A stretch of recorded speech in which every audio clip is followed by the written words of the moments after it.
লক্ষ্মী চাপি সিরিয়ালের আগামী পর্বে আমরা দেখতে পারবো দীপের মা ইনকাকে বলেন, ইনকা তুমি কি গো, ঝাঁপি জিতেছে আর তুমি হাততালি দিচ্ছ। ইনকা বলেন, আমার ইচ্ছা করছে আমি সবকিছু শেষ করে দেই আন্টি, এক্ষুনি এখান থেকে চলে যাই। আজ ওই পুরস্কার আমার পাওয়ার কথা ছিল, সেই কারণেই আমি ওই স্টুপিড কম্পিটিশনে নাম দিয়েছিলাম। শাক বাজালাম, দম আটকে ফুচকা খেলাম, আমার নিজের বিরুদ্ধে গিয়ে যা যা করা পসিবল সব কিছু করলাম আমি। কিন্তু কি হলো আন্টি, আমি জিততে পারলাম না।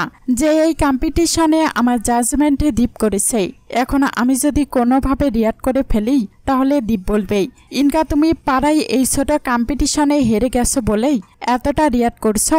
তুমি না লন্ডন ফেরত, তুমি একটা কোম্পানির মালিক, তোমার এরকম রিয়াক্ট করা মানায় নাকি?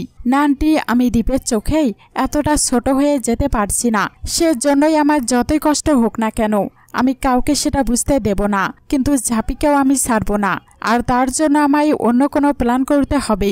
দীপের মা ইনকাকে বলেন, ইনকা তুমি কিন্তু একটুও ঘাবড়াবে না, ঝাঁপিকে তোমাকে হারাতেই হবে, ওই 31টাই তোমাকে মারতেই হবে।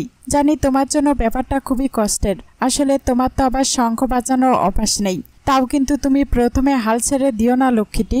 দেখো পাড়ায় তো আমার একটা সম্মান আছে, আমার সম্মানটা রেখো বুঝলেই। ওই দেখো না নিপারা কেমন মুসকি মুসকি হাসছে।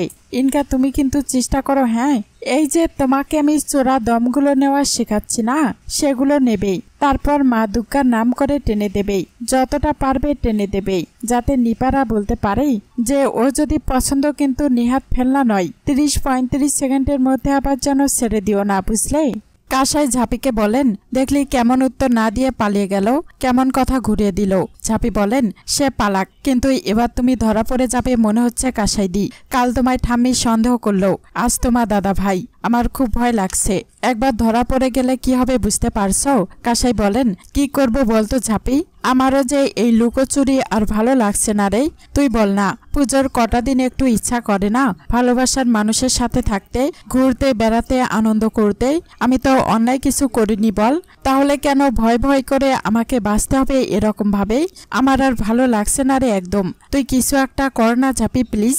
ঝাঁপি বলেন, লক্ষ্মী দিদি আমার, আর কটা দিন সবুর করো, আমি নিজেই তো এখন বড্ড নরপরের জায়গায় আছি বলো, তুমি আর একটু অপেক্ষা করো, তারপর আমি দেখছি তোমাদের কিভাবে এই দূরত্ব গোছানো যায়।